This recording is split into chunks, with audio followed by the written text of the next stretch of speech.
संस्थापकाय च धर्मस्य सर्वधर्मस्वरूपिणे भगवतो रामकृष्णाय ते नमः। जननीं शारदां देवीं रामकृष्णं जगद्गुरुं पादपद्मे तयो श्रित्वा प्रणमामि मुहुर्मुहुः। नमः श्रीयतिराजाय विवेकानन्दसूरये सच्चित् सुख स्वरूपाय स्वामिने तापहारिणे।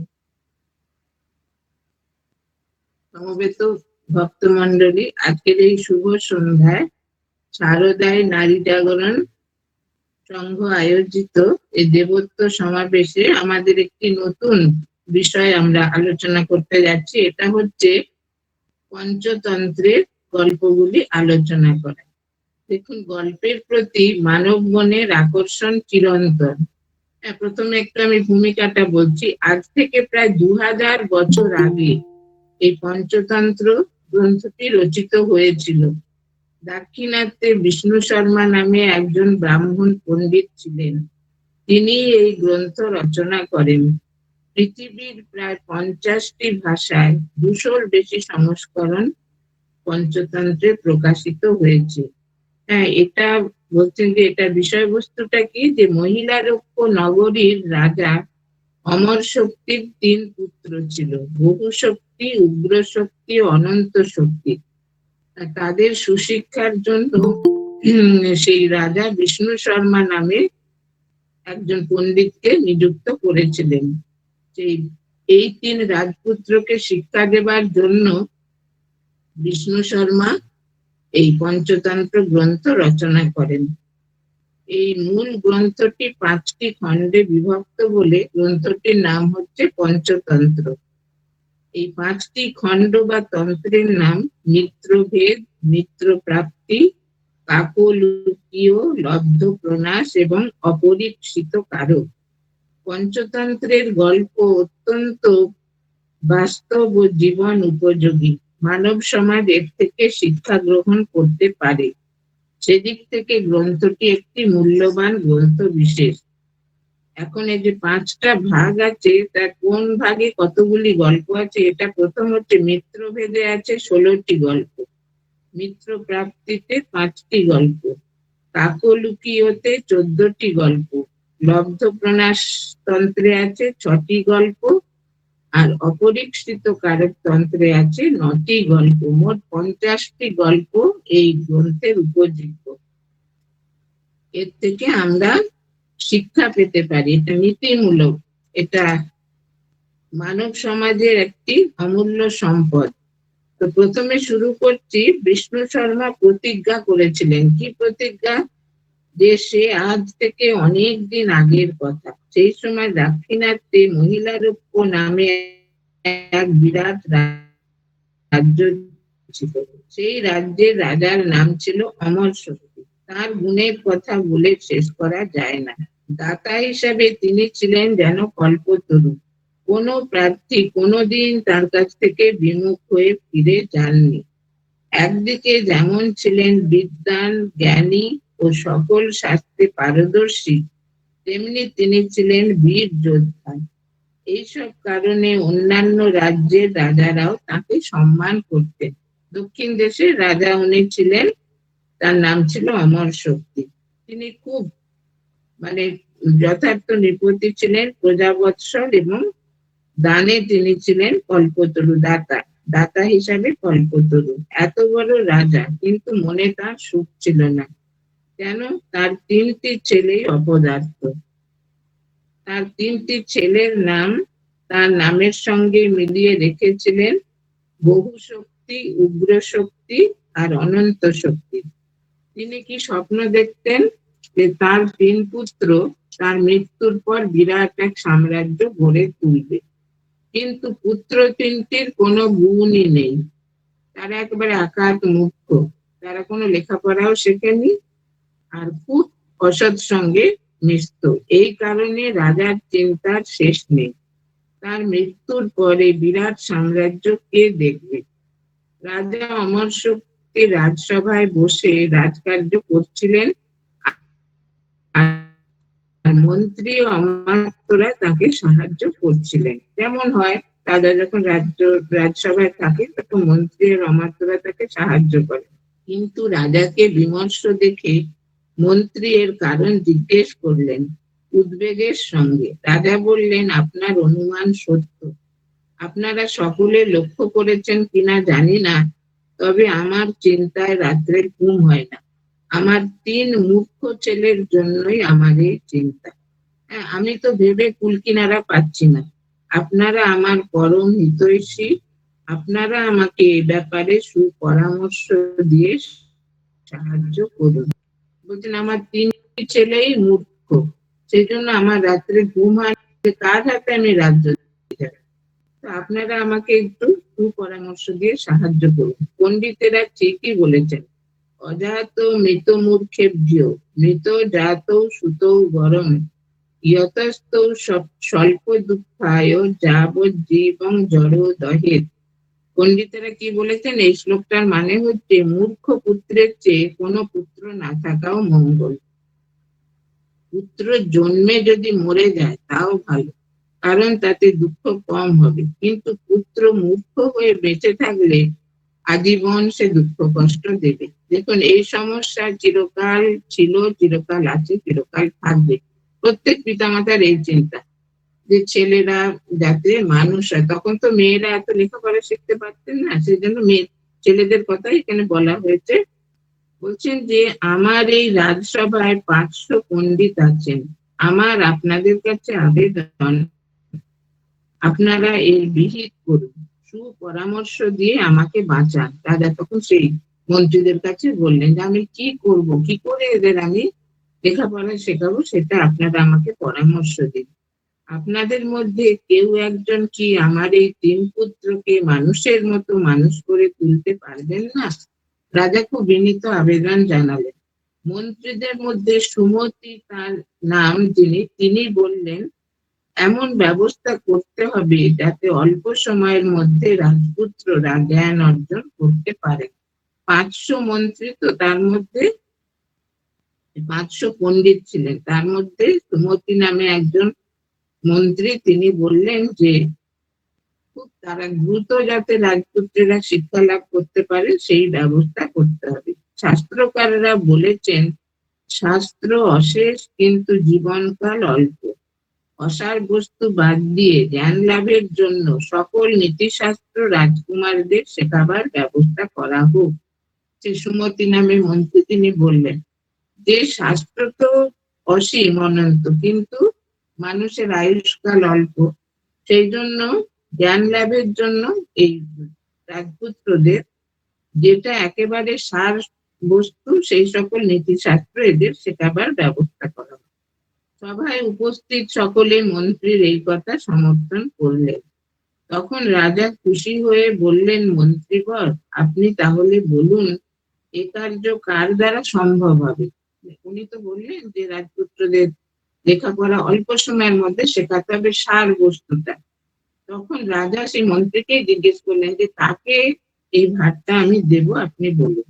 মন্ত্রী সুমতি বললেন, মহারাজ, বিষ্ণু শর্মা নামে এক ব্রাহ্মণ পণ্ডিতের নাম শুনেছি। শিক্ষক হিসাবে তার খুব নাম। আপনি তাকে এই কাজের ভার দিয়ে তার হাতে আপনার পুত্রদের অর্পণ করুন। মন্ত্রী তখন বললেন যে বিষ্ণু শর্মা নামে একজন পণ্ডিত আছেন, তখনকার দিনে ছিলেন আর কি, তিনি খুব ভালো শিক্ষক, তার হাতে আপনার পুত্রদের শিক্ষার ভার দিন। আশা করি তিনি আপনার মনোবাঞ্ছা পূর্ণ করতে সমর্থ হবে। রাজা মন্ত্রীর কথা মতো তখনই বিষ্ণু শর্মাকে ডেকে পাঠালেন। বিষ্ণু শর্মা রাজ সমীপে উপস্থিত হলে রাজা করজোড়ে বললেন, ঠাকুর, আপনি আমার পুত্রদের শিক্ষার ভার নিন, তাদের শাস্ত্রজ্ঞ করে তুলুন। এর জন্য আমি 100 গ্রাম দান করছি আপনাকে। রাজা তখন বিষ্ণু শর্মাকে যে ডেকে পাঠালেন, উনি কাছে এলে তিনি বললেন যে আমার পুত্রদের শিক্ষার ভার আপনি নিন, তাদের শাস্ত্রজ্ঞ করে তুলুন, নীতি শিক্ষা দিন, এজন্য আমি 100 গ্রাম আপনাকে দান করব। রাজার কথা শুনে একটুক্ষণ চুপ করে রইলেন বিষ্ণু শর্মা। তারপর মৃদু হেসে বললেন, মহারাজ, আমার বয়স এখন 80 বছর। অর্থের আমার লোভ নেই, কোনো প্রয়োজনও নেই। তাছাড়া বিদ্যা আমি বিক্রয় করি না। দেখুন ভারতবর্ষের কি মহিমা, কি গরিমা ছিল। হ্যাঁ, পণ্ডিতকে তিনি 100টা গ্রাম দিতে চাইছেন, কিন্তু তিনি এত নির্লোভ, বলছেন আমার তো 80 বছর বয়স, আর আমি অর্থের প্রতি আমার কোনো লোভ নেই, তাছাড়া প্রয়োজনও নেই। এরা কি কত উচ্চ অধিকারী! আর বলছেন যে আর বিদ্যা আমি বিক্রয় করি না। বিদ্যা কখনো মানে প্রাচীন কালে ভারতে বিক্রি করা হতো না। এই গুরুগৃহে থেকে ছাত্ররা সেই গুরু সেবা করে বিদ্যা অর্জন করতেন। তাই বলছেন বিদ্যা আমি বিক্রয় করি না, তবে আপনার অনুরোধ আমি প্রত্যাখ্যান করব না। আপনার পুত্রদের ভার আমি নিলাম, আর এও আপনার সামনে প্রতিজ্ঞা করছি, 6 মাসের মধ্যে যদি তাদের নীতি শাস্ত্রজ্ঞ করে তুলতে না পারি, তাহলে বিষ্ণু শর্মা নাম আমি পরিত্যাগ করব। দেখুন কত কনফিডেন্স নিজের উপরে, হ্যাঁ, কত আত্মশ্রদ্ধা, যে আপনাকে আমি এই প্রতিজ্ঞা করছি যে 6 মাসের মধ্যে আপনার পুত্রদের আমি পণ্ডিত করে তুলব, নীতি শাস্ত্রজ্ঞ। আর যদি তা না করতে পারি, আমার নাম আমি পরিত্যাগ করব।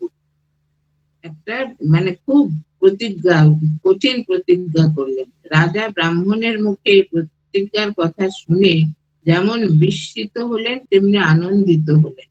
বিস্মিত হলেন এই জন্য যে এমনও মানুষ আছে যে আমি 100টা গ্রাম দিতে চাইলাম, নিলেন না, অর্থের তার কোনো প্রয়োজন নেই, তাছাড়া বিদ্যা তিনি বিক্রি করেন না, আর পুত্রদের ভার তিনি নিলেন, আর বলছেন 6 মাসের মধ্যে তাদের আমি নীতিশাস্ত্রজ্ঞ করে তুলবো, না হলে আমার নাম আমি পরিত্যাগ করবো।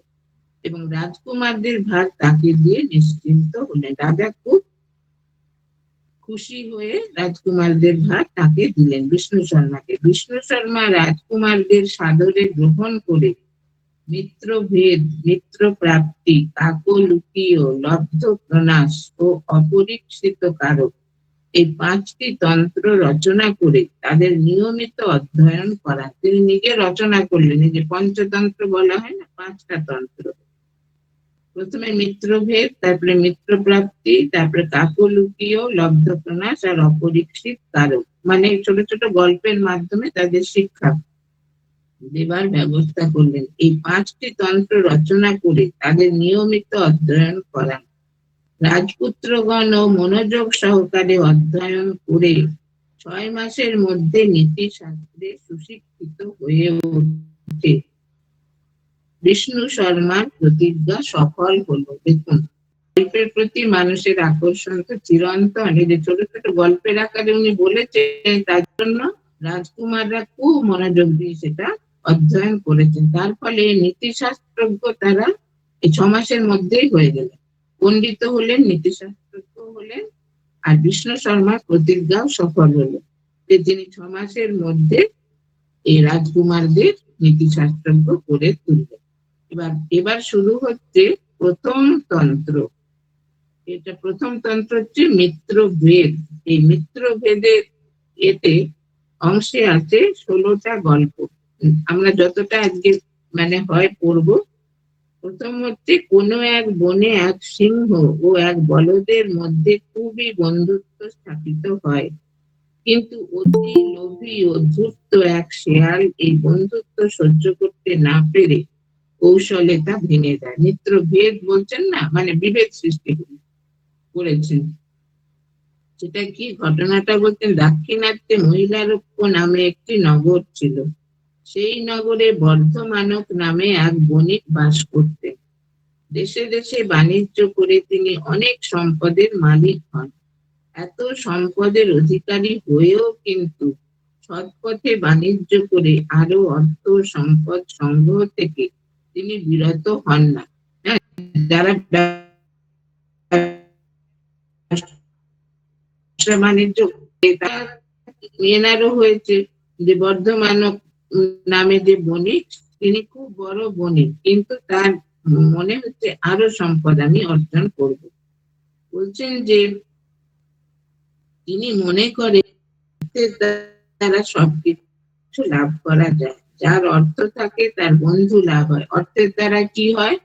যার অর্থ আছে তার বন্ধু লাভ হয়, তাকে সকলে সম্মান করে।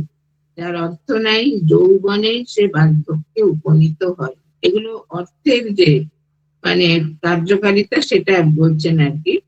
যার অর্থ থাকে তার সকলে বন্ধু হয়, সকলে সম্মান করে, আর যার অর্থ থাকে না, যৌবনে সে বার্ধক্যে উপনীত হয়। এইসব কথা সবসময় মনে রেখেই বর্ধমানব অর্থ লাভের জন্য দেশে দেশে বাণিজ্য করে ফেলেন। না, এটা তার খুব মনে ছিল, সেজন্য তিনি সব দেশে বাণিজ্য করতে যেতেন। বণিক পুত্র বর্ধমানও গন্ধদ্রব্যকেই শ্রেষ্ঠ ব্যবসা হিসাবে মনে করেন। গন্ধদ্রব্য মানে সুগন্ধি, সুগন্ধি দ্রব্য, এগুলো তিনি ব্যবসা করতেন, খুব লাভ করতেন এই ব্যবসায়। এই সকল গন্ধদ্রব্যে কখনো কখনো দ্বিগুণ অর্থ লাভ হয়। হ্যাঁ, সবাই খুব পছন্দ করে সুগন্ধি দ্রব্য। একবার বর্ধমানও বাণিজ্য উদ্দেশ্যে প্রচুর গন্ধদ্রব্য সহ যাত্রা করলেন মথুরা নগরীর উদ্দেশ্যে। তার দুটি হৃষ্ট পুষ্ট বলদ ছিল, তারাই গাড়ি টানত। তখন তো এত ট্রেন বাস এগুলো ছিল না, এই গরুর গাড়ি, ঘোড়ার গাড়ি, এগুলো। দুটো হৃষ্টপুষ্ট বলদ ছিল, তাতে প্রচুর গন্ধদ্রব্য নিয়ে তিনি মথুরা নগরী, কোথায় দাক্ষিণাত্য আর কোথায় মথুরা, কত দূর, কিন্তু তিনি যাত্রা করলেন লোকজন নিয়ে। বর্ধমানক বলদ দুটিকে খুব আদর যত্ন করতেন এবং ভালোবাসতেন। এই বলদ দুটির নাম ছিল সঞ্জীবক ও নন্দ। গাড়ি বেশ দ্রুত বেগেই চলছিল। অল্প সময়ের মধ্যে অনেকটা পথ চলে এসেছে সামনেই যমুনা নদী। হ্যাঁ, তারা সেই বলদে গাড়ি টানছে, আর এরা সব যাচ্ছেন সে গাড়িতে গন্ধদ্রব্য নিয়ে, আর আরো অনেক লোক লস্কর নিয়ে। সামনে পড়ল যমুনা নদী। এমন সময় গাড়িখানা হঠাৎ দাঁড়িয়ে পড়ল। সঞ্জীবকের পা আটকে গেছে যমুনা নদীর কাদায়। দুটো বলদের নাম হচ্ছে সঞ্জীবক আর নন্দত্ব। যেতে যেতে এক জায়গায় যমুনা নদীতে গাড়িটা থেমে গেল, একটা গাড়ি। কারণ সে সঞ্জীবকের পাটা কাদার মধ্যে ঢুকে গেছে, যমুনা নদীর কাদায়। সঞ্জীবক কিছুতেই পা তুলতে পারছে না সে কাদা থেকে। আপনারা জানেন তো, কাদাতে যদি একবার কারোর পা ডুবে যায়, তাকে বের করা খুব কষ্টসাধ্য। সেই জন্য সে বের করতে পারছে না। বণিক পুত্র সঞ্জীবকের অবস্থা দেখে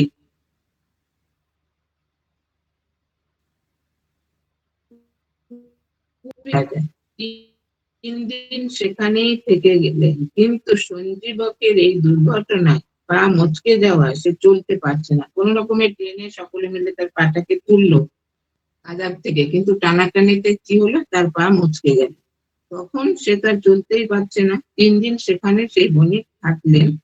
সঙ্গী বণিক পুত্ররা অধৈর্য হয়ে উঠেছে। তখন যারা তার সঙ্গে ছিলেন তারা খুব অধৈর্য, যে এখানে 3 দিন কেটে গেল, আর যাবো আমরা কখন? মথুরা নগরীতে যেতে তো অনেক সময় লাগবে। তারা আর বিলম্ব করতে রাজি নয়। অধিক বিলম্বে তাদের ক্ষতি হচ্ছে। তাছাড়া সামান্য একটি বলদের জন্য এই বিপদ সংকুল স্থানে থাকা নিরাপদ নয়।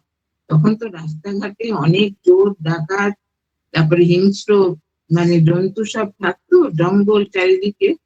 তাই সবাই বললো যে 3 দিন তো এখানে হয়ে গেল, এরপর আর থাকাটা উচিত হবে না। কারণ এখানে অনেক চোর ডাকাত আছে, তাছাড়া হিংস্র জন্তুরাও আছে। তাহলে কি করে আমরা এখানে আর কি করে থাকবো? তখন বাধ্য হয়ে বর্ধমানব সেখান থেকে যাত্রা করতে সম্মত হলেন। তবে সঞ্জীবকের জন্য রেখে গেলেন অস্ত্রধারী কিছু প্রহরী। তারা যতদিন সঞ্জীবক সুস্থ না হচ্ছে ততদিন তাকে দেখাশোনা করবে। সুস্থ হলে তাকে মথুরায় নিয়ে যাবে। দেখুন, উনি তখন খুব ভালোবাসতেন তো এই বলদ দুটিকে।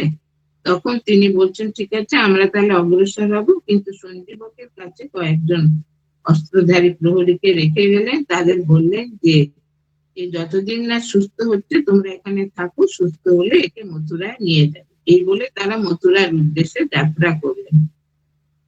এদিকে যাদের উপর সঞ্জীবকের রক্ষণাবেক্ষণের ভার দেওয়া হয়েছিল, তারা কাল বিলম্ব না করে বণিক দলের পশ্চাৎ পশ্চাৎ যেতে আরম্ভ করলো। দেখুন, মানুষ কিরকম বিশ্বাসঘাতক হয়, তাদের উপর তো ভার দিয়েছেন, তারা কিন্তু সেই বিশ্বাসটা রাখলো না। তারা যেই বণিক এগিয়ে যাচ্ছে তাদের পেছন পেছন কিছুটা দূরত্ব বজায় রেখে তারাও চলতে লাগলো।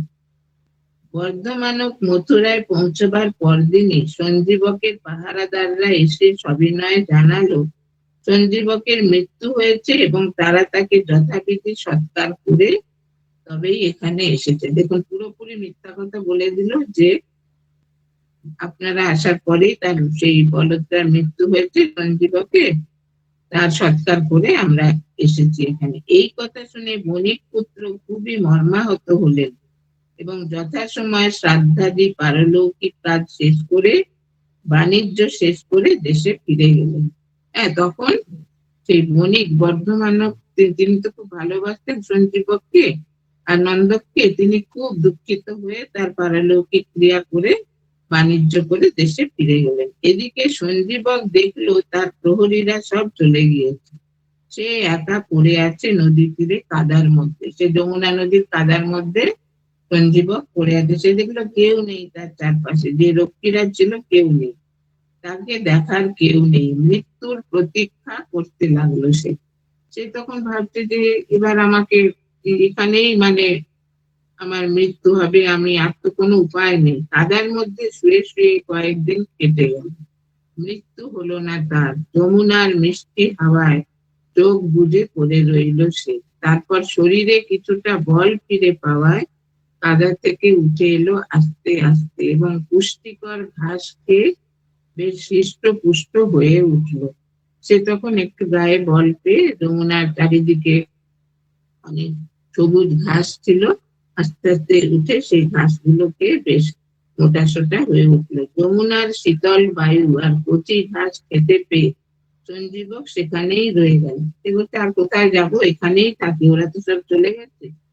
সে সারাদিন ঘাস খায় আর খড়গের মতো শিং দিয়ে উই ঝিপি ধুলো করে আর মধ্যে মধ্যে গর্জন করে আকাশের দিকে তাকিয়ে। সারাদিন ঘাস খাচ্ছে, ঘাস তো ওই গরু বলদদের তো প্রিয় খাদ্য। আর মাঝে মাঝে তার সে শিং দিয়ে উই ঝিপি আছে, হয় বনের মধ্যে বড় বড়, সেগুলো সব ভেঙে ধুলো করে দেয় আর মাঝে মাঝে আকাশের দিকে তাকিয়ে গর্জন। সেই গর্জনে পাহাড় বন সব কেঁপে কেঁপে ওঠে। সে রাত কাটায় গাছের তলায় শুয়ে। এইভাবেই দিন কাটছিল সঞ্জীবকের। এরম করে অনেক দিন কাটলো। সে সারাদিন যমুনার তীরে থাকে, ঘাস খায়, সন্ধ্যে রাত্রে বেলায় গাছের তলায় শুয়ে থাকে আর শিং দিয়ে সেই উইঝিপি গুলোকে ধুলো করে দেয়। একদিন সেই বনের রাজা পিঙ্গলক নামে এক সিংহ শিকারের আশায় বনে বনে ঘুরে ক্লান্ত তৃষ্ণার্ত হয়ে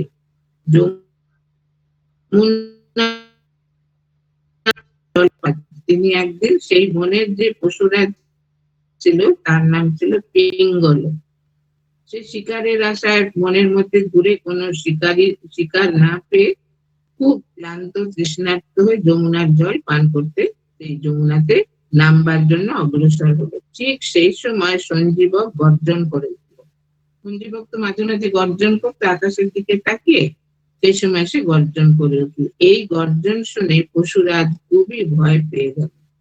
সে আর জল পান না করে নদী থেকে উঠে একটা ঘন ঝোপের মধ্যে বসে পড়ল। এত গর্জন করেছে এই সঞ্জীবক যে সিংহ ভয় পেয়ে গেল যে এটা আবার অন্য কি জন্তু। সে তখন জল না খেয়ে সেই একটু দূরে গিয়ে জঙ্গলের মধ্যে ঝোপের মধ্যে বসে পড়ল। কিন্তু সে যে গর্জন শুনে ভয় পেয়েছে, ভীষণ ভয় পেয়েছে, সে কথা সঙ্গীদের বুঝতে দিল না। সে তো পশুরাজ, তো সেই জন্য সঙ্গীদের বুঝতে দিল না যে সে খুব ভয় পেয়েছে। কিন্তু মনে মনে ভাবলো এমন যার গর্জন সে নিশ্চয়ই ভয়ঙ্কর কোনো জীব হবে। সঙ্গীরাও কিছু বুঝতে না পেরে রাজার সঙ্গে সঙ্গে বসে পড়লো চিন্তিত মনে। এরা তো চোখে দেখছে না, শুধু গর্জনটাই শুনেছে। সেই জন্য সেই পিঙ্গলকও ভয় পেয়ে গেল, সেই পশুরাজ, আর তার যে সঙ্গী যেসব পশুরা ছিল তারাও ভয় পেয়ে গেল, গিয়ে ঝোপের আড়ালে লুকিয়ে পড়ল। এদিকে ওই সময় তারা রাজামশাইয়ের কাণ্ড কারখানা সবই দেখলো। আপনারা জানেন তো পশুদের মধ্যে সব থেকে চালাক হচ্ছে শৃগাল, শেয়াল, আর পাখিদের মধ্যে কাক। সেই জন্য দুটো শিয়াল সেই সময় ওই কাছেই বসেছিল। তারা দেখলো যে জল খেতে গেল এই রাজামশাই, মানে তাদের তো রাজা, পশুরাজ মানে সেই জঙ্গলের রাজা, কিন্তু জল না খেয়ে চলে এলো, এসে সেই জঙ্গলের মধ্যে ঝোপের মধ্যে ঢুকলো। সবই তারা দেখলো। এই দুই শেয়ালের নাম করটক আর দমনক।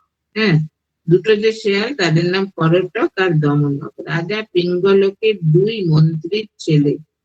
অবশ্য এই দুই মন্ত্রীকে পশুরাজ অধিকারচ্যুত করেছিল। হ্যাঁ, এরা হচ্ছে পশুদের মধ্যে যে মন্ত্রী আছে তাদের ছেলে, দুই মন্ত্রীর ছেলে, কিন্তু এদের পশুরাজ অধিকারচ্যুত করেছিল। এরা কোনো অন্যায় করেছিলেন না হয়তো। এই দুই শেয়াল বন্ধুর মধ্যে দমনক ছিল বেশি চালাক। দমনক করটককে বলল, ব্যাপার কিছু বুঝেছো? ওরা তো দেখলো যে সিংহ জল না খেয়ে চলে এলো। করটক বলল, ব্যাপার বুঝে আমাদের কি লাভ? আমাদের লাভ কি বলো? পণ্ডিতগণ কি বলেছেন জানো? বলেছেন অনধিকার চর্চা করতে গেলে শেষে চপল মতি সেই বানরের দশা হবে। তখন দমনক বলল যে কিছু বুঝেছো ব্যাপারটা? আর একটা শেয়ালকে, তখন সে বলতে যে বুঝে আমাদের কি লাভ? এটা তো আমাদের অনধিকার চর্চা। পশুরাজ কেন জল খেলো না সেটা তো আমাদের আলোচনা করার দরকার নেই। আর পণ্ডিতরা কি বলেছেন যে অনধিকার চর্চা করতে গেলে শেষে চপল মতি সেই বানরের দশা হবে। হ্যাঁ, এখন এই যে বললো এই কথাটা যে অনধিকার চর্চা, এটা দমনক কৌতূহলী হয়ে বলল, সে আবার কি? তখন করটক বলল, শোনো তবে সেই অতি চালাকের গলায় দড়ি গল্পটি। এটা মানে পরপর লিঙ্ক আছে আর কি। তখন সেই করটককে দমনক বলল যে তাহলে শোনো সেই গল্পটা, অতি চালাকের গলায় দড়ি। এটা একটা প্রবাদ বাক্য, আপনারা সবাই জানেন যে যারা অতি চালাক হয় তারা কিন্তু এমন এক একটা কাজ করে বসে যেটা অতি মূর্খের মতো। সেটাই মানে বোঝাবার জন্য বলা হয় যে অতি চালাকের গলায় দড়ি। বলতেন কি সেটা? এক নগরে একজন বিত্তশালী লোক বাস করতেন। তার ইচ্ছা হলো তার বাগানে তিনি একটি মন্দির নির্মাণ করবেন। সেই উদ্দেশ্যে বহু লোকজন লাগালেন মন্দির নির্মাণের কাজে। তার নির্দেশ মতো বাগানের সব গাছ কেটে পরিষ্কার করতে লাগলো লোকজন। একদিন কাজকর্ম সেরে দিনের শেষে সব লোক যার যার বাড়ি ফিরে গেল।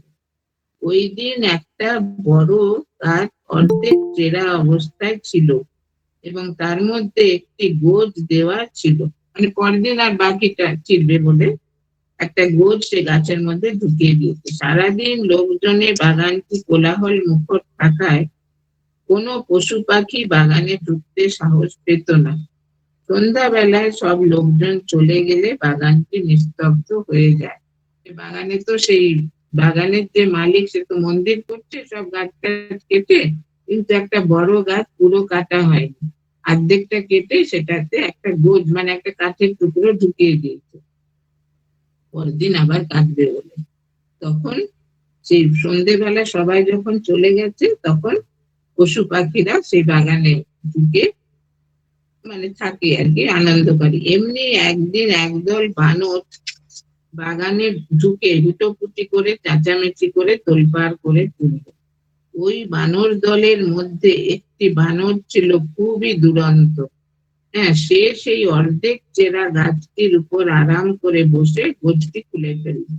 হ্যাঁ, সে তো সব বানররা মানে হুটোপাটি করছে, কিন্তু একটা বানর খুব চঞ্চল ছিল। সে বানররা এমনিতেই চঞ্চল হয়। সে সেই যে গাছটার মধ্যে গোছটা দেয়া ছিল সেইটার মধ্যে বসে গোছটাকে টেনে খুলে ফেললো। সঙ্গে সঙ্গে চেরা গাছটির ফাঁক বন্ধ হয়ে গেল। ফাঁক ছিল সে গোছটা দিয়ে, আর লেজটি আটকে গেল সেই দুই গাছের ফাঁকে। ওর লেজটা ঝুলছিল, যে গোছটাকে তুলে নিল কাঠটা তো বন্ধ হয়ে গেল আর লেজটা তার মধ্যে। সে চিৎকার করতে লাগলো এবং সারা রাত অনেক চেষ্টায় লেজটি ছাড়াতে না পেরে শেষে মারা গেল। এটাই বলেছেন যে অতি চালাকের গলায় দড়ি। সে ভাবলো যে আমি খুব আরাম করে এখানে বসেছি, কোচটাকে খুলে দিয়েছি, কিন্তু অতি চালাকি করতে গিয়ে তার প্রাণ গেল। গল্পটি শেষ করে করটক বলল, অতএব বন্ধু, অনধিকার চর্চা শেষ পর্যন্ত বিপদকেই ডেকে আনে। কথায় আছে না, অতি চালাকের গলায় দড়ি। বেশি কৌতূহল ভালো নয়। একবার তারা খেয়েছি, এবার প্রাণটা যাবে, চলো খাবার সংগ্রহের চেষ্টা দেখি। একবার তো তাদের বিতাড়িত করেছেন পশুরাজ, বলছেন একবার তো আমরা বিতাড়িত হয়েছি, এবার প্রাণটাই যাবে, চলো আর কৌতূহল করতে হবে না, খাবার সংগ্রহের চেষ্টা দেখি। দমনক রেগে বলল, কেবল খাওয়াটুকুই চিনেছ, জীবনে বড় হওয়ার তোমার মোটেই ইচ্ছা নেই। রাজার অনুগ্রহ লাভ করে যদি পরোপকার করা যায়, তবেই বেঁচে থাকার সার্থকতা। সুখ্যাতির সঙ্গে অল্পদিন বেঁচে থাকাও ভালো। যে কারো কোনো উপকারেই এলো না, তার বেঁচে থেকে লাভ কি? হ্যাঁ, বলছেন যে বেঁচে থাকা কেন? লোকের মানে পরোপকার করার জন্য। তো পরোপকারই যদি করতে পারলাম না, তাহলে বেঁচে থেকে লাভ কি? একটা কাকও উদর পূরণ করে অনেকদিন বেঁচে থাকে, তবে একটা কথা জানবে, বুদ্ধিতেই কার্যসিদ্ধি হয়, গায়ের জোরে তা কখনোই হয় না। হ্যাঁ, এটা বলছেন আর কি সেই দমনক। খুব তার বুদ্ধিটা বেশি ছিল, বলতে বুদ্ধিতেই কার্যসিদ্ধি হয়, গায়ের জোরে হয় না। বুদ্ধির যশ বলংতস্য আমাদের শাস্ত্রে আছে। রাজা পিঙ্গলক ভয় পেয়েছেন, এই সুযোগে বুদ্ধির সাহায্যে তার প্রিয় পাত্র হতে হবে। হ্যাঁ, ওই দমনক বললো যে রাজা তো ভয় পেয়েছেন, বুঝতে পারছি দেখে, জঙ্গলের ঝোপের মধ্যে লুকিয়ে আছেন, এইটা কাজে লাগিয়ে আমরা তার আবার প্রিয় হব। করটক বলল, বেশ, বলো তো শুনি, তুমি কি করতে চাও? আর রাজা যে সত্যিই ভয় পেয়েছেন তা তুমি বুঝলে কি করে? দমনক বলল, পণ্ডিত ব্যক্তিরা যথার্থই বলেছেন, আকার, ইঙ্গিত, গতি, চেষ্টা, বাক্য, নেত্র ও মুখের বিকার দেখে মনের ভাব বোঝা যায়। এই যে মানুষ যে ভয় পেয়েছে কি করে বোঝা যায়? বলছেন আকার, ইঙ্গিত, গতি, চেষ্টা, বাক্য, নেত্র, মুখের বিকার, তার চোখ, তার মুখ সব বিকৃত হয়ে যাবে, আর তার কথাও মানে খুব কথায় জোর থাকবে না, আর গতিও খুব স্লথ হয়ে যাবে। এগুলো দেখে তো মনের ভাব বোঝা যায়। রাজার সামনে গিয়ে রাজার মুখের দিকে তাকালেই বুঝতে পারবো তিনি ভীত হয়েছেন কিনা।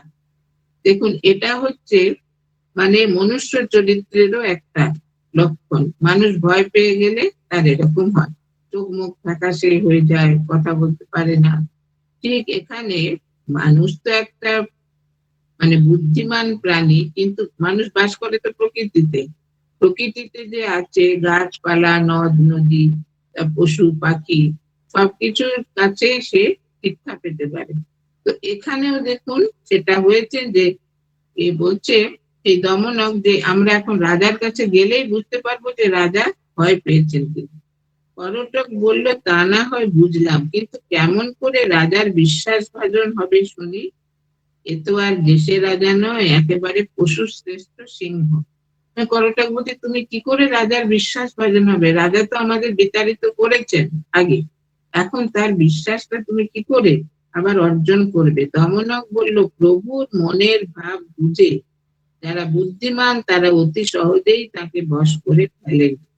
বুদ্ধি একটা বার করতে হবে বইকে, যে বুদ্ধির যশ বলংতস্য, বুদ্ধি যার আছে বল তার আছে, বুদ্ধি একটা বার করতে হবে। করটক বলল, বেশ, তুমি তাহলে একাই যাও, আমি বরং এখানেই তোমার জন্য অপেক্ষা করি।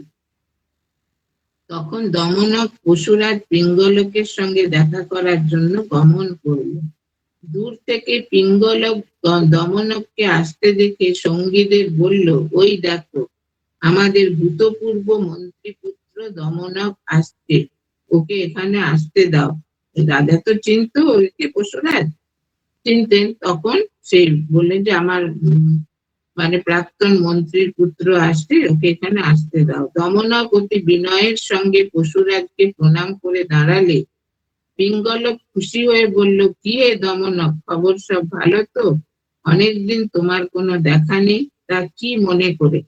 তখন তিনি বললেন যে আচ্ছা, তোমার অনেকদিন তোমার সঙ্গে কোনো সাক্ষাৎ নেই, তোমার সব ভালো তো, কি মনে করে এসছো? দমনক অতি বিনয়ের সঙ্গে বলল, আমাদের আর থাকা, কোন রকমে বেঁচে আছি, আমাকে তো মহারাজের কোনো প্রয়োজনই নেই, তবে আপনাকে একটা কথা বলার জন্যই আসা, তবে কথাটা খুবই গোপনীয়। না, তখন দমনক বলল, আমি একটা কথা বলার জন্য আপনার কাছে এসেছি। ইশারায় উপস্থিত সকলকে চলে যেতে বলে পিঙ্গলক বলল, বিলক্ষণ, তুমি আমার ভূতপূর্ব মন্ত্রী পুত্র, তোমার কথা শুনবো বই কি। বলো, তোমার কি বলার আছে? দমনক পশুরাজের আরো কাছে সরে এসে অন্তরঙ্গ ভাবে বলল, তা মহারাজ, জল খেতে নদীতে নেমেও জল না খেয়ে চলে এলেন কেন? কিরম করে মানে ভূমিকাটা করছে, প্রথমে তাকে বুঝিয়ে তার বিশ্বাস অর্জন করে তারপর বলছেন, মহারাজ, আপনি তো জল খেতে গেলেন যমুনায়, তা জলটা না খেয়ে কেন চলে এলেন? পিঙ্গলক শুষ্ক হাসি এসে বলল, ও কিছু না, তেমন জল তেষ্টা পাইনি, তাই চলে এলাম। আসলে পশুরাজ তো, তিনি তার দুর্বলতার কথা বলবেন না এদের কাছে, মানে অন্য পশুদের কাছে, তাই বলছে, না কিছুই না, আমি তো জল তেষ্টা পাইনি বলে আমি চলে এলাম। দমনক বলল, না মহারাজ, আপনি নিশ্চয়ই বিশেষ কোনো কারণে ফিরে এসেছেন, এ আমি হলফ করে বলতে পারি। দেখুন কিরম বুদ্ধি, বিশ্বাস তো অর্জন করে তিনি বলছেন, না আপনি কোনো কারণে এসছেন, এটা আমার মনেই হচ্ছে। অবশ্য মহারাজ, কারণটা যদি গোপনীয় হয় তবে আমাকে বলবেন না, এটাও বলে দেবেন যে আপনি একটা কারণেই চলে এসেছেন, কিন্তু কারণটা যদি খুব গুপ্ত হয় আমাকে বলার দরকার নেই। পণ্ডিতগণ বলেছেন, এমন কিছু গোপনীয় কথা বা বিষয় থাকে যা স্ত্রী, পুত্র বা আত্মীয় স্বজন ও বন্ধু বান্ধবদের কাছে গোপন রাখতে হয়। এটা একটা নীতি বাক্য যে সব কথা সবাইকে বলা যায় না, আর এমন গুপ্ত মানে কথা থাকে যেটা স্ত্রী, পুত্র, আত্মীয় স্বজন, বন্ধু বান্ধব কারোর কাছেই বলা যায়। বিজ্ঞজন সঙ্গত অসঙ্গত বিবেচনা করে তবেই গোপনীয় তথ্য প্রকাশ করেন। হ্যাঁ, এটা একটা মানুষের শিক্ষণীয় বিষয়। সবার কাছে সব কথা তারা বলে বেড়ান, কথাবার্তায় তারা খুব চিন্তাশীল হন, চিন্তা করে কথা বলে। তখন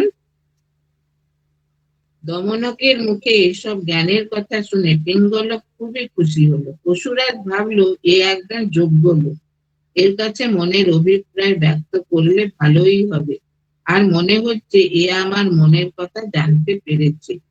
পশুদের মধ্যে শেয়াল হচ্ছে সবচেয়ে চতুর, কাজে এর কাছে লুকিয়ে কোনো লাভ নেই। পশুরাজ বলল, প্রিয় দমনক, তবে শোনো, জল খেতে গিয়ে এক ভয়ঙ্কর গর্জন শুনলাম, অনুমান করছি কোনো ভয়ঙ্কর শক্তিমান প্রাণী এই বনে এসেছে, তাই সংকল্প করেছি এই বন ত্যাগ করে অন্য বনে গিয়ে প্রাণ বাঁচাবো। তখন সেই পশুরাজ বলছেন পিঙ্গলক যে, শোনো, তোমার কাছে আমি সত্যি কথাটা বলছি, আমি তো জল খেতে গিয়েছিলাম, কিন্তু এত জোরে একটা গর্জন শুনলাম কোনো পশু, কি পশু জানি না, সেটা শুনে আমার মনে হলো ভয়ঙ্কর কোনো পশু এসেছে, সেই জন্য আমি এই বনে আর থাকবো না, এই বন ত্যাগ করে অন্য বনে যাব।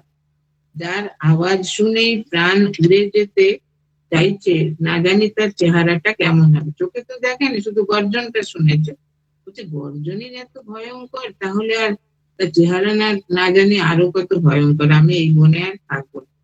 দমনক হেসে বলল, মহারাজ, এর সংকল্প আপনি ত্যাগ করুন, আপনার মতো পরাক্রান্ত রাজা কেবলমাত্র শব্দ শুনে ভীত হচ্ছেন, এ আপনার উপযুক্ত নয়। শিয়াল কিরম করে বোঝাচ্ছে যে আপনি কেন ভয় পাচ্ছেন, এত অল্পেতে শব্দ শুনে ভয় পেয়ে গেলেন, তার চোখেও দেখেননি, কত কারণেই এ শব্দ হয়ে থাকতে পারে। আপনার কথা শুনে আমার একটা গল্পের কথা মনে পড়ছে, আগে শুনুন এই গল্পটা। এই যে একটা গল্পের সঙ্গে আর একটা গল্প লিঙ্ক। ঘুমায়ু নামে একটা শেয়াল বনের মধ্যে দিয়ে যেতে যেতে গুম গুম আওয়াজ শুনে বেশ ভয় পেয়ে গেল প্রথমটা, আর ওই যে শব্দ শুনে ভয় পেয়েছে তো সেই জন্য শব্দের কথাটাই বলছে। তারপর ভাবলো, শব্দটা কিসের না জেনে ভয় পাওয়ার কোনো মানে হয় না, ভয় যদি পেতেই হয় তবে ব্যাপারটা ভালো জেনেই ভয় পাওয়া উচিত।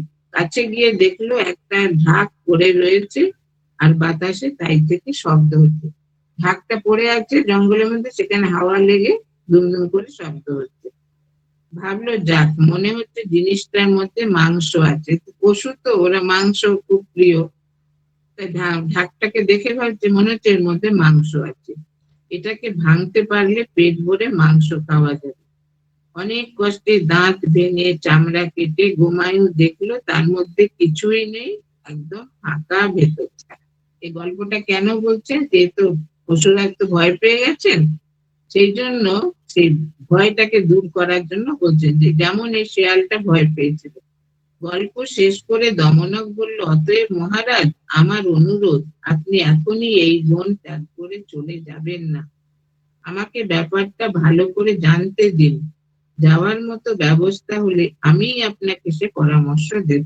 এখনই আপনি মানে সিদ্ধান্ত নেবেন না যে এই বন ত্যাগ করবেন। আমি আগে দেখি কি জন্তু, সে তার কিরকম চেহারা, তারপর আমি বললে আপনি যাবেন। শিয়াল মনে করে অবজ্ঞা করবেন না আমাকে, সেটাও শুনিয়ে দিল যে আমাকে আপনি অবজ্ঞা করবেন না। পিঙ্গলক বলল, তুমি সেখানে যেতে সাহস করো? মানে এত ভয় পেয়ে গেছে পশুরা, বলছে তুমি সেখানে যেতে সাহস করো? বলছে হ্যাঁ। দমনক বলল, না যাবার এমন কি কারণ ঘটেছে? আপনার জন্য আমি কি না করতে পারি, আপনি এখানে অপেক্ষা করুন, আমি দেখে আসি ব্যাপারটা কি। জানবেন মহারাজ, প্রভুর জন্য ভৃত্য না পারে কি? মানে আমি তো আপনার ভৃত্য, আপনার জন্য আমি সবকিছুই করতে পারি। এই বলে পশুরাজকে প্রণাম করে প্রস্থান করলো দমন। পশুরাজ তার প্রত্যাগমন প্রতীক্ষায় উদ্গ্রীব হয়ে সেখানেই অবস্থান করতে লাগলো। ভাবতে লাগলো নানা কথা। ভাবলো কাজটা বোধহয় ভালো করলাম না। মন্ত্রীপুত্র দমনক একসময় আমার কাছ থেকে বিতাড়িত হয়েছিল। একসময় এই পশুরাজি তাকে মানে বিতাড়িত করেছিল। এমন সে এখন তার প্রতিশোধ নেবার চেষ্টা করতে পারে। হ্যাঁ, সে তো প্রতিশোধ নেবে, কেন একটা সুযোগ পেয়েছে। আমার বিনাশ সাধনের চেষ্টা করতে পারে, আমাকে সতর্ক থাকতে হবে। দেখুন, মানুষের মনেও এরকম হয় যে কারোর সঙ্গে খারাপ ব্যবহার করলে সে যদি সাহায্য করতে আসে তখন ভাববে যে এই কেন আমি সাহায্য করতে আসছে, নিশ্চয়ই মনে কোনো অভিপ্রায় আছে, অভিসন্ধি। দমনক এদিকে সেই গর্জন লক্ষ্য করে চলতে লাগলো। যমুনার তীরে গিয়ে দেখলো এক নধর দেহ বলদ মনের আনন্দে ঘাস খাচ্ছে আর মাঝে মাঝে আকাশের দিকে তাকিয়ে গর্জন করছে। সব দেখে খুব আনন্দ হলো তার। ভাবলো এই বলদের সঙ্গে পিঙ্গলকের সন্ধি স্থাপন করে বন্ধুত্ব করে নিজের কার্যোদ্ধার করতে হবে। তখন সেটা দেখে সেই দমনক ভাবলো, তো এটা একটা বলদ, ঠিক আছে, এর সঙ্গে পশুরাজের বন্ধুত্ব পাতিয়ে তাহলে আমি আমার কার্যসিদ্ধি করব। পশুরাজ দমনককে আসতে দেখে উদ্বেগ ভাব গোপন করে বসে রইল। পিঙ্গলক রাজাকে প্রণাম করে চিন্তান্বিত ভাবে উপবেশন করল। পিঙ্গলক উদ্বিগ্ন হয়ে বলল, কি খবর বলো, তুমি কি সেই জন্তুকে দেখে এসেছো? দমনক বলল, মহারাজ, তাকে দেখে এলাম, আর শুধু দেখাই না, তার সঙ্গে আলাপও করে এলাম। কথা বলেছে তো, না কথা বলেনি, কিন্তু এখানে বললো যে কথা বললেন। যে সে নয়, একেবারে শিব ঠাকুরের বাহন ষাঁড়, বলো তো। তো একে বল, এটা কিন্তু একেবারে পুরোপুরি মিথ্যা কথা। শিব ঠাকুরের বাহন তো নয়, শিব ঠাকুরের বাহন বলো ঠিকই, কিন্তু এই বয়ে তো নয়।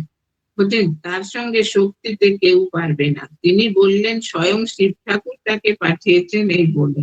হ্যাঁ, দেখুন কিরকম মানে বুদ্ধিটা। শিব ঠাকুর তো থাকেন কৈলাস পর্বতে, তা সেখানে বরফ ঢেকে গেছে, কোথাও কোনো ঘাস নেই, সেই জন্য তাই এখানে এসেছেন ঘাস খেতে। মানে এমন ভাবে সাজিয়ে বললো যে সবটা বিশ্বাসযোগ্য, কেউ অবিশ্বাস করতে পারবে না।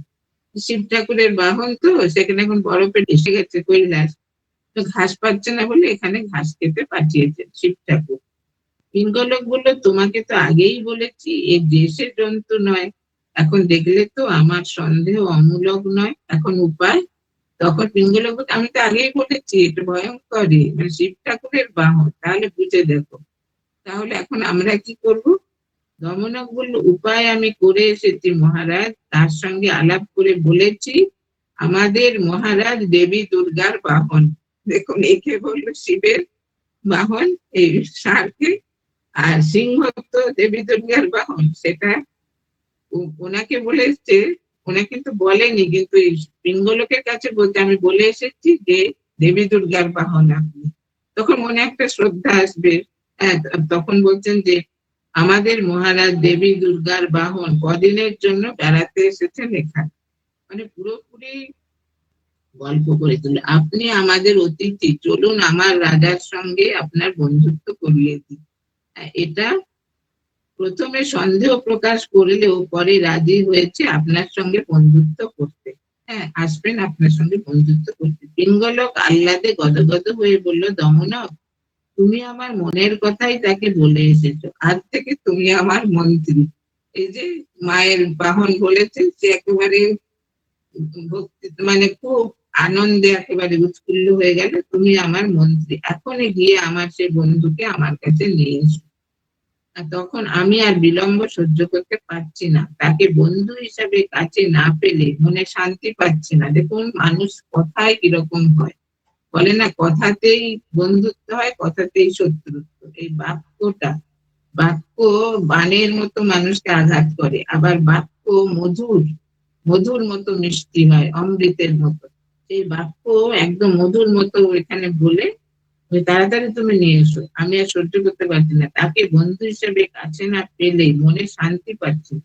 তোমার মতো বুদ্ধিমানের পক্ষেই আমাদের দুজনের মধ্যে বন্ধুত্ব স্থাপন করে দেওয়া সম্ভব। তুমি যদি এটা করতে পারো তবে তোমার ঋণ আমি জীবনে ভুলতে পারবো না। হ্যাঁ, বলছেন মানে কোথায় তাকে বিতাড়িত করেছিলেন, এখন তাকে বলছেন তুমি যদি আমার সঙ্গে তার বন্ধুত্ব করে দিতে পারো, শিবের বাহন তো, তাহলে তোমার ঋণ আমি কোনোদিনই ভুলতে পারবো না। পশুরাজ পিঙ্গলকের কথায় দমনকের আনন্দ আর ধরে না। সে মনে মনে ভাবলো, বুদ্ধি প্রকৃত বল। হ্যাঁ, বুদ্ধির যশ বলং তস্য। যার বুদ্ধি নেই তার কিছুই নেই। হ্যাঁ, সে যতই বিদ্বান ও পণ্ডিত, বুদ্ধিটা যদি না থাকে তো সবই বৃথা। বলছেন আমার বুদ্ধি দিয়েই পশুরাজকে কাজ করেছি। পশুরাজ এখন বিশ্বাস করেছে যে সে হচ্ছে শিবের বাহন, সেই জন্য তার সঙ্গে বন্ধুত্ব করতে চাইছে। এবার বলদটার কাছে গিয়ে তাকে বুঝিয়ে সুঝিয়ে রাজার সঙ্গে বন্ধুত্বটা করে দিয়ে নিজের কার্যসিদ্ধি, হ্যাঁ, নিজে তো হয়েই গেল মন্ত্রী, কার্যসিদ্ধি করি। দমনক গিয়ে বললো, হে তুমি এখানে কি মনে করে, আর তোমার নামই বা কি? এইবার কথা বলছে কি। তখন বলদ কি বললো, আমার নাম সঞ্জীবক, আমার নিবাস মহিলারক্ষ নামক এক নগরে, তা তোমার পরিচয় জানতে পারি কি? দমনক বলল, অবশ্য অবশ্য, তোমার সঙ্গে পরিচিত হবার জন্যই তো আমার এখানে আগমনের কারণ। আমি হচ্ছি এই বনের রাজা, পশুরাজ পিঙ্গলকের মন্ত্রী। আমার ইচ্ছা তুমি এই বিপদ সংকুল বনে একা একা না থেকে আমাদের পশুরাজের সঙ্গে বন্ধুত্ব করে নিরাপদে বাস করো। এখানে গিয়ে আবার অন্যরকম, যদি তুমি একলা একলা থাকলে এখানে চারিদিকে তো অনেক জন্তু জানোয়ার আছে, তুমি গিয়ে আমার রাজার সঙ্গে বন্ধুত্ব করে নিরাপদে বাস করো। এই বনে এমন সব হিংস্র জন্তু আছে যারা তোমায় দেখলে সঙ্গে সঙ্গে তোমার প্রাণ সংহার করবে। মানে বাঘ সিংহ আরো তো আছে। আমি চাই না তোমার এমন নধর দেহটি হিংস্র পশুর খাদ্য হোক।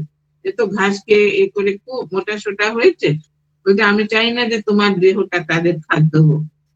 তখন দমনকের কথা এবার সত্যি ভয় পেয়ে গেল সঞ্জীব। সে ভয় সত্যি তখন ভাবছে যে জন্তুরা যদি আমাকে আক্রমণ করে, এদিকটা তো একবারও ভেবে দেখেনি সে।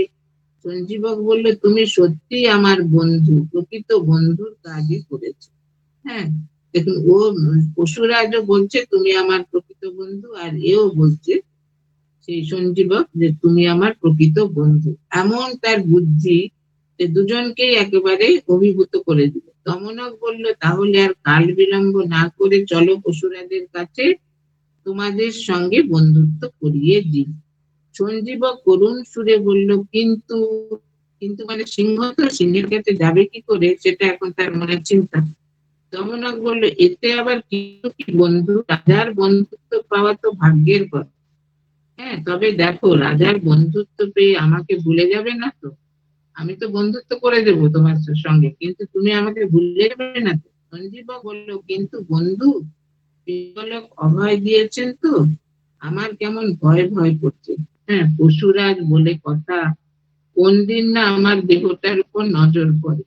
হ্যাঁ, যদি আমাকে খেয়ে নেয় সেজন্য আমার সেটা খুবই চিন্তা হচ্ছে। পিঙ্গলক বলল, কোনো ভয় নেই বন্ধু, আমি তো রয়েছি। তুমি নিঃশঙ্ক চিত্তে তথায় গমন করো, তবে দেখো যেন রাজার বন্ধুত্ব পেয়ে গর্বিত হয়েও না।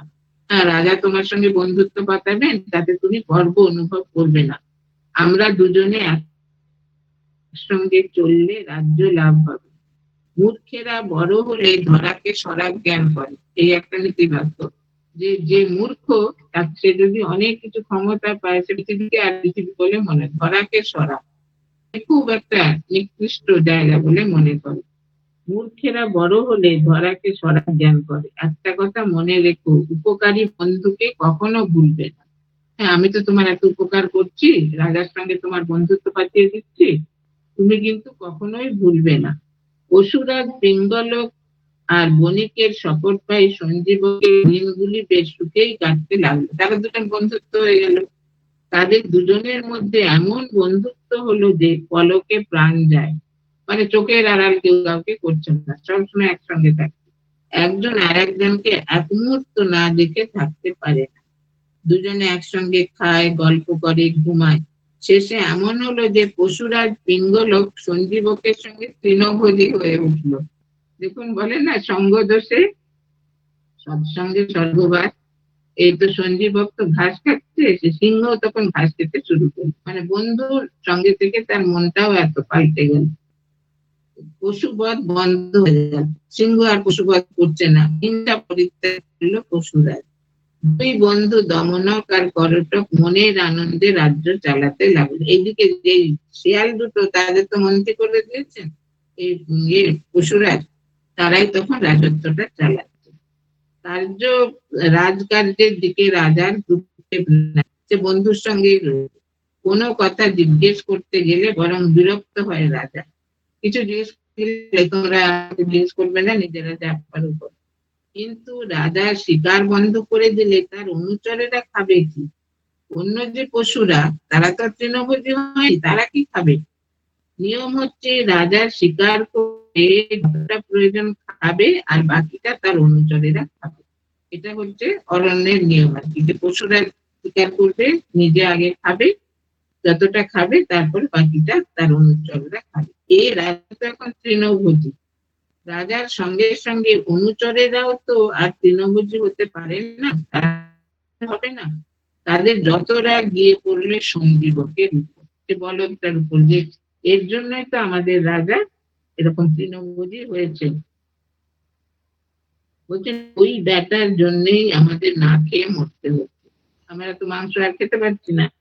একদিন দমনক মনের দুঃখে ক্ষোভ প্রকাশ করে পর্যটককে বলল, কি ভুলই না করেছি ভাই, মূর্খ বলদটা কি বুঝবে মাংস মর্ম, এর একটা বিহিত করতেই হবে। হ্যাঁ, তখন সে যে এনেছিল, মানে সিংহের কাছে ওই বলদটাকে, সেই দমনক সেই একদিন তার বন্ধুকে বলতে, কি ভুল করেছি আমি, এ তো মাংসের মর্ম জানে না, তৃণভোজী, তাহলে আমরা তো না খেয়ে এখন আমাদের অবস্থা কাহিল। পর্যটক নিরাশ হয়ে বলল, কি আর করবে ভাই দমনক, আমরা গেলাম, কিছু একটা করতে গিয়ে শেষে এমন সুখে রাজত্বটা ছাড়া করবো না। খিদে কষ্ট পেলেও তবু তো আমরা অন্য দিক দিয়ে ভালোই আছি। মানে আমরা এখন মন্ত্রী, আমরা খুব ভালো আছি, কিন্তু এই অন্য ব্যবস্থা করতে গেলে আমরা আর এই আমার মন্ত্রিত্ব এটা আর থাকবে না। দমনক বলল, বন্ধু অত ঘাবড়া কেন, বুদ্ধি তো আর পালিয়ে যায়নি, সে তো বুদ্ধির একেবারে তার খুবই বুদ্ধি ধরে। আমি প্রতিজ্ঞা করছি, সঞ্জীবক আর আমাদের রাজা পিঙ্গলকের বন্ধুত্ব আমি ভেঙে দেব। যেমন বন্ধুত্ব করেছিল ওকে এবার ভেঙে দেব, আর সঞ্জীবকের সর্বনাশ করব। যদি না পারি তবে আমার নাম দমনকই না। পর্যটক বলল, ওসব করতে যেও না, বিপদে পড়বে। রাজা কিছুতেই সহ্য করবে না, আর বলদটার গায়ের জোর তো দেখেছো, আমাদেরই শেষ করে ফেলবে।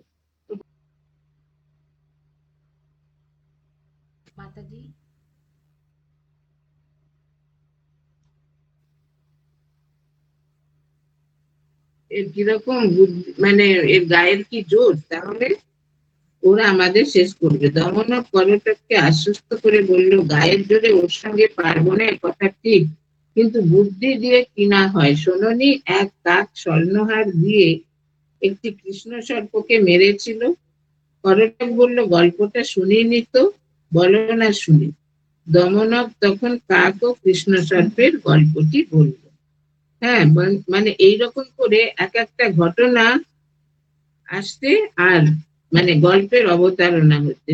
কাক আর কৃষ্ণ সর্পটা কি, এক বনের ধারে প্রকাণ্ড একটা বট গাছের নিরিবিলি ডালে এক কাক দম্পতি বাস করত। আর ওই বট গাছেরই একটা গর্তে বাস করতো একটা কৃষ্ণ সর্প। যতবারই কাকের ডিম ফেটে বাচ্চা হতো, ততবারই ওই সাপটি তাদের বাচ্চা খেয়ে ফেলত। কেঁদে কেঁদে মনের দুঃখ ভোলার চেষ্টা করত কাক দম্পতি, কিন্তু প্রতিকারের কোনো পথ নেই। সাপের মতো হিংস্র জীবের উপর কি আর প্রতিশোধ নেবে কাক? ওই গাছেরই তলায় গর্তের মধ্যে বাস করত এক শেয়াল দম্পতি। কাক দম্পতির সঙ্গে শেয়াল দম্পতি খুবই বন্ধুত্ব, বিপদে আপদে একে অপরের পাশে এসে দাঁড়ায়। হ্যাঁ, বলছেন যে কাকের সঙ্গে শেয়ালের বন্ধুত্ব ছিল, এদিকে সে গর্তে একটা কেউটে সাপ ছিল। একবার কাকের দুটো বাচ্চা হলো, তাদের সবসময় ভয় কখন না সাপটা এসে তাদের বাচ্চা দুটিকে খেয়ে ফেলে। বাচ্চা দুটিকে বাসায় রেখে তাদের বাইরে যেতেই হয় খাবারের সন্ধানে। মা কাকটি বলল, চলো আমরা এ গাছ থেকে অন্য কোনো গাছে গিয়ে বাসা বাঁধি, মানে এতে তো খেয়ে নিচ্ছে সময় সাপটা, আমরা অন্য গাছে যাই। পুরুষ কাকটি বলল, তাই যেতে হবে দেখছি, তবে যাবার আগে আমাদের শেয়াল বন্ধুদের সঙ্গে এ বিষয়ে কথা বলতে হবে। পশু পাখিদের মধ্যে শেয়াল খুব চতুর এবং বুদ্ধিমান, ওরা হয়তো সাপকে শাস্তি দেবার একটা বুদ্ধি বাদলে দিতে পারে।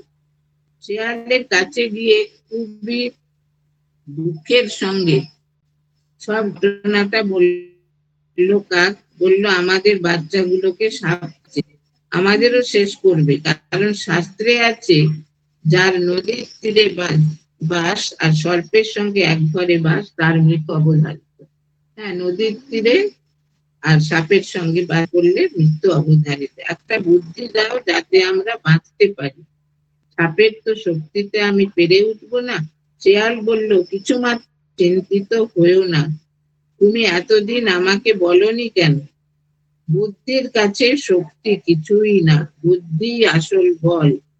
ওই লোভী এবং হিংস্র সাপকে কৌশল ব্যতীত বিনাশ করা যাবে না, ওর সময় হয়ে এসেছে। সেই কাকড়াও বককে মারতে পেরেছিল। হ্যাঁ, এই বলে কাকড়া আর বকের একটা গল্প এখানে বলবেন আর কি।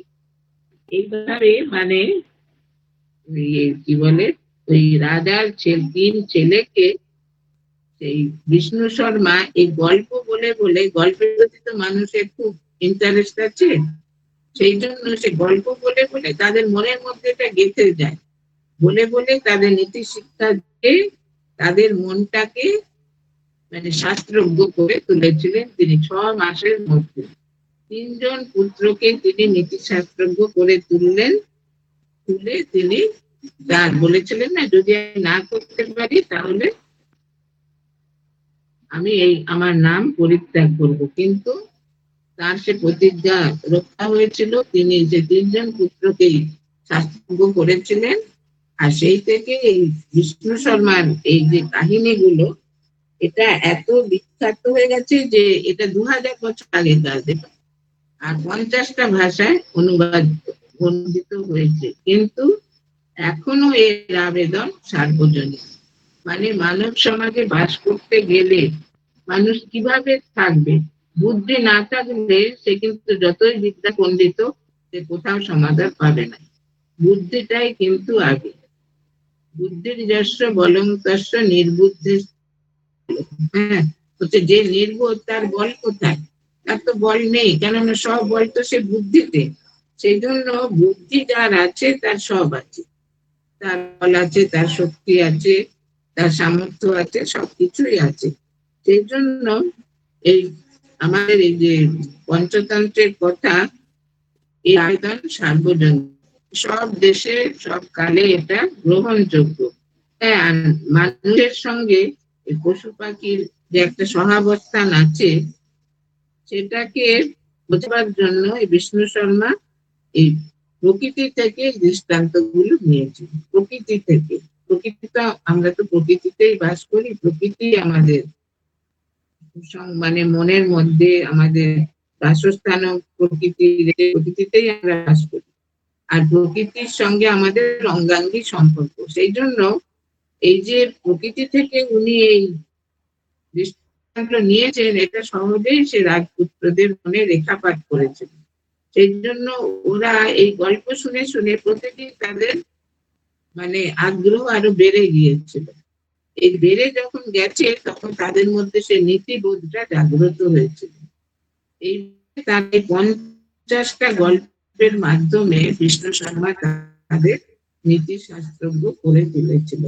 সুতরাং দেখুন, এর পুত্রদের জন্য রাজা এত চিন্তিত ছিলেন যে আমার অবর্তমানে এই রাজত্ব কে দেখবে।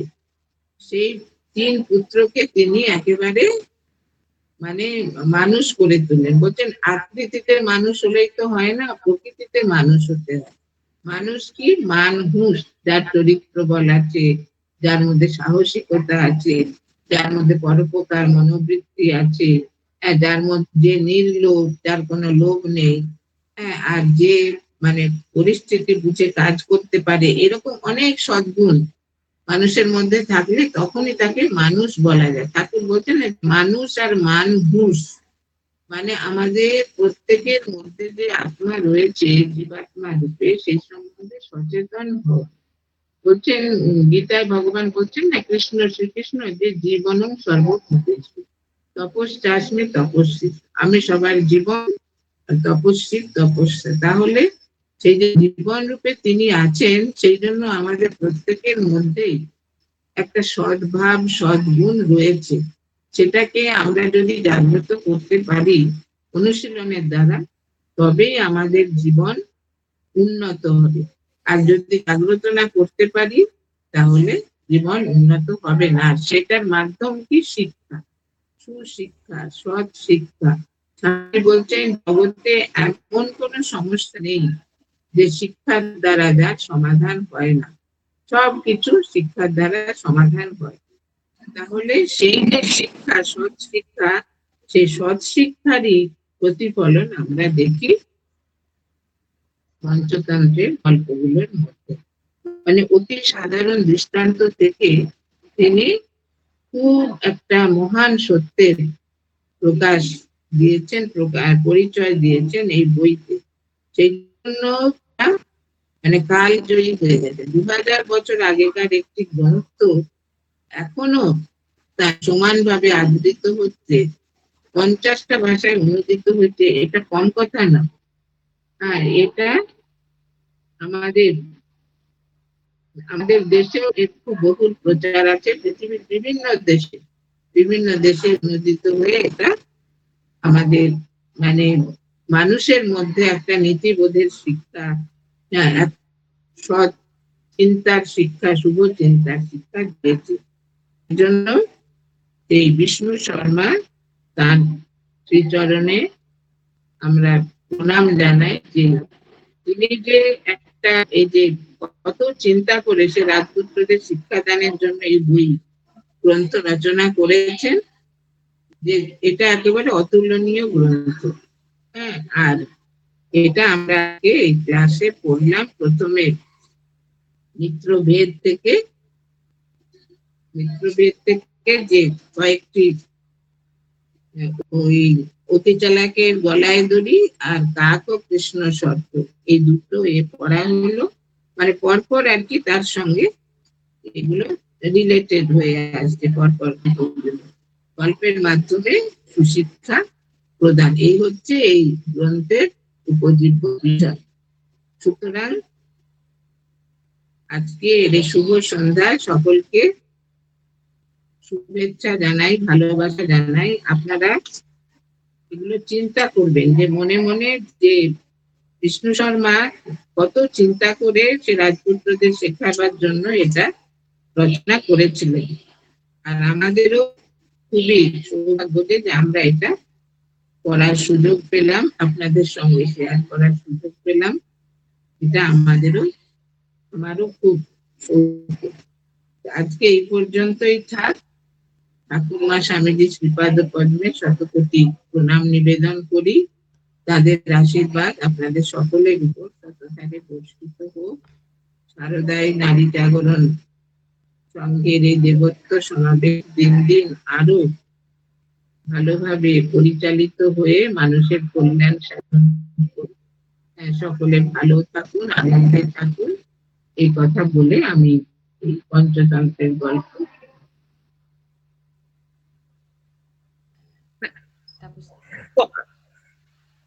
পরম শ্রদ্ধেয়া মাতাজির পঞ্চতন্ত্রের গল্পগুলি আমাদের কাছে সুন্দর ও সহজভাবে তুলে ধরেছেন এবং আমাদের সমৃদ্ধ করেছেন। মাতাজিকে আমাদের অন্তরে অকুণ্ঠ শ্রদ্ধা ও কৃতজ্ঞতা জানাই। দিব্যত্রয়ী শ্রীচরণ কমলে মাতাজির সর্বাঙ্গীন কুশল ও মঙ্গল প্রার্থনা করি। আগামী সপ্তাহগুলিতে আবারও আমরা মাতাজিকে পাবো এই আশা রাখি এবং সর্বশেষে মাতাজির চরণে আবারও সশ্রদ্ধ প্রণাম নিবেদন করি। এখন আমাদের আলোচনা সভা সমাপ্তির দিকে। সমাপ্তি সঙ্গীত নিবেদন করবেন তুহিনা পুতটুন্ড দিদি। দিব্যত্রয়ী চরণে জানাই প্রণাম। মাতাজির চরণে আমার প্রণাম জানাই। উপস্থিত সবাইকে আমার নমস্কার। আমি ঠাকুরের একটি গান নিবেদন করছি।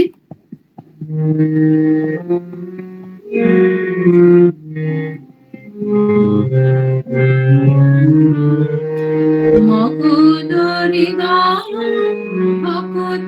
জাগে দয়াল নাম গানে, ভকত জাগে দয়াল নাম গানে। রাম কৃষ্ণ নাম সুধা পানে, মগন হৃদয় ভকত জাগে দয়াল নাম গানে।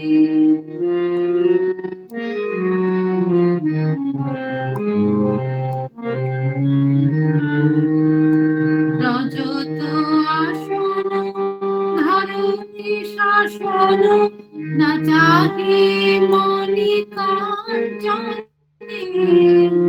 রজত আসন ধরণী শাসন, না চাহে মনি কাঞ্চনে।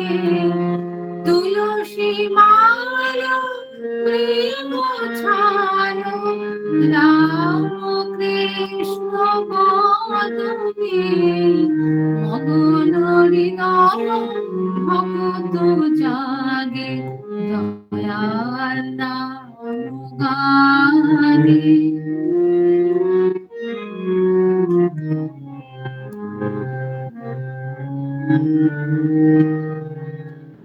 চাহে মন রাম কৃষ্ণ স্থান চরণে।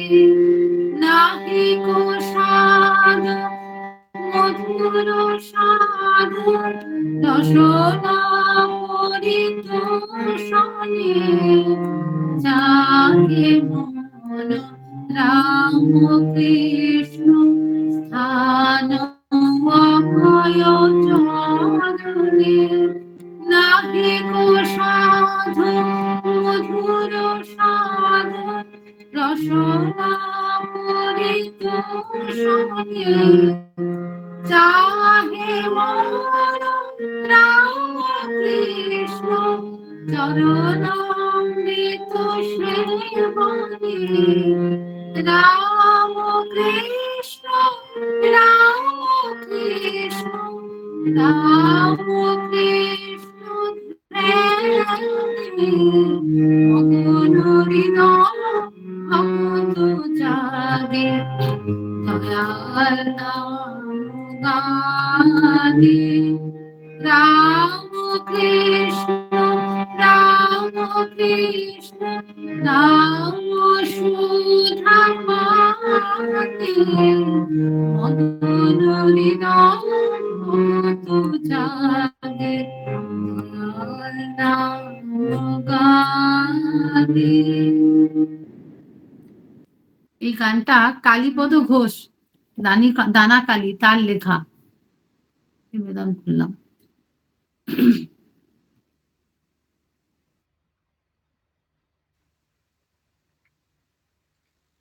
মাতাজির চরণে সশ্রদ্ধ প্রণাম নিবেদন করে আমরা আমাদের আলোচনা সভা সমাপ্তি ঘোষণা করছি।